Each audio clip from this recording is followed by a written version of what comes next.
We are the people of the earth and the foods and fruits of the earth. Of course, there's been a 500 illusion of separation, the violent separation through colonialism, which was really a war. It was not a civilizing mission. Those who were trying to civilize us needed to be civilized themselves. And I think it is still a moment for us to remind them what it means to be Earth citizens, what it means to live at peace with the Earth, all her beings, including all our fellow human beings. We are not more and less. We are not superior and inferior. We are just rich in our diversity. And diversity is not a problem, it is our strength. Of course, it is seen as a problem by a colonizing mind, which would either like everything to be in its image or exterminate it. So colonization and extermination go hand in hand.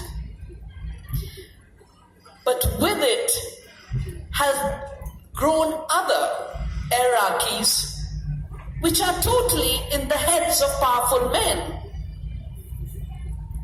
The hierarchy between men and women.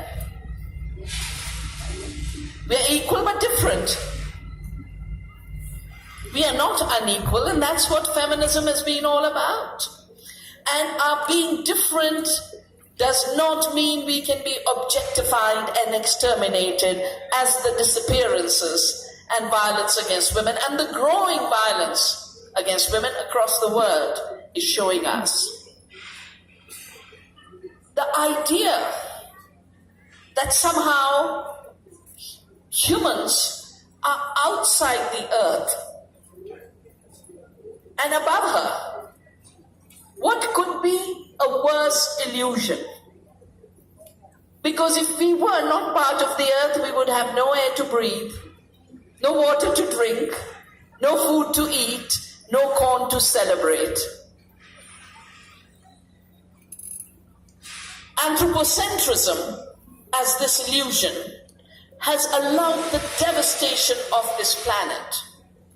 And so much went into the architecture of anthropocentrism. So much went into defining the conquest of the earth as knowledge and science. Francis Bacon wrote a book he's called the father of modern science. It's not the beginning of science. Science means to know. The Mexican peasants who evolved the diversity of corn in richness that no company can ever reach. All they manage is to put a toxic gene into the corn. That's not intelligence. That's violence. It's pollution.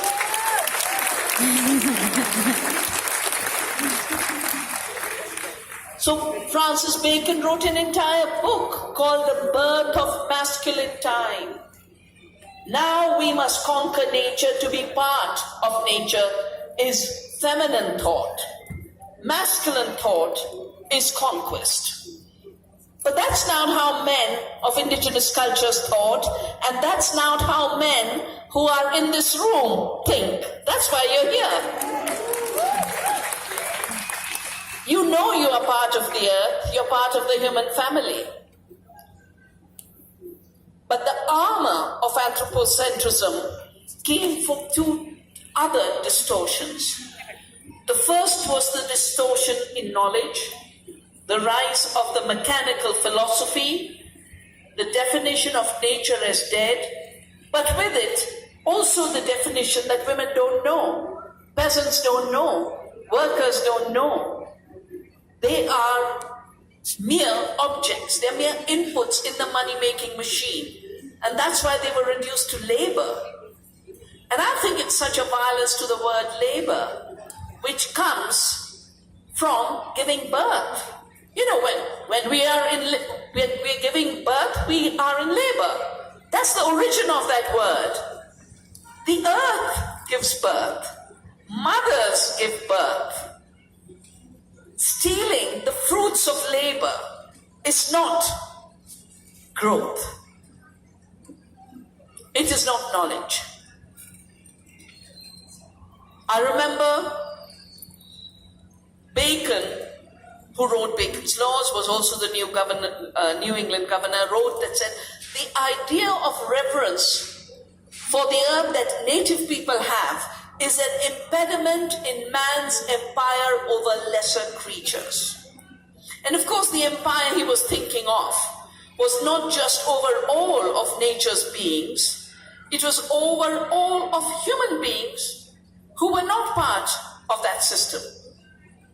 And if you look at the dictionaries, the Encyclopedia Britannica defined indigenous people as part of the fauna and flora. Of course we are part of the fauna and flora. But that doesn't mean you take away our human rights. In fact, it means you respect the rights of the fauna and flora and the human beings who are part of it. For millennia, our lands have been cultivated.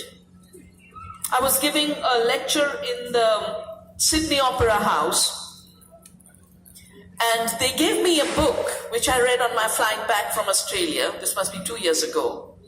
And it's basically called The Biggest Garden on Earth, defining how the Aboriginal people of Australia were gardeners. You don't see them as that because the literature talks about them as bushmen.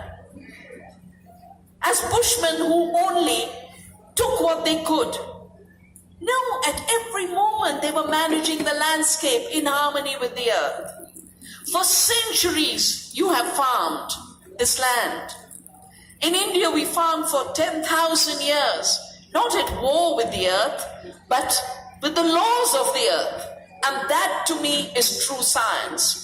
And that's the science I've been trying to learn from the earth, from the seed, from biodiversity, from our peasants over the last 35 years to stop the violence of the Green Revolution, to stop the violence of GMOs and the attempted future violence of the new GMOs where they want to use gene editing as if life was a word program of cut and paste.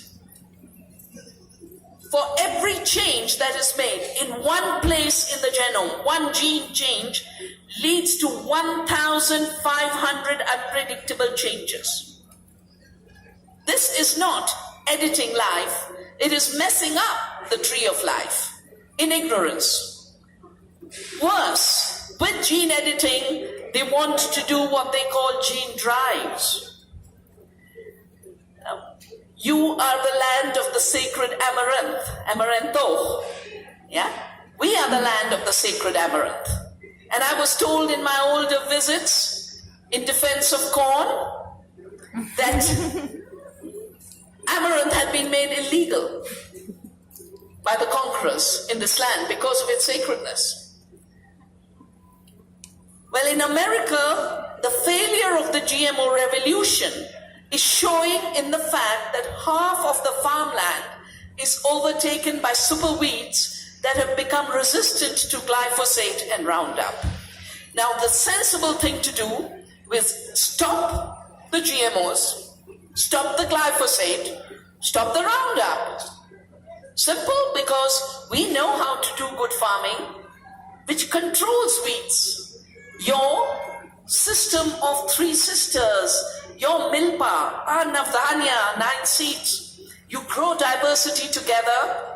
They manage the pests, they manage the weeds themselves through the diversity, through the ecological functions and ecological services.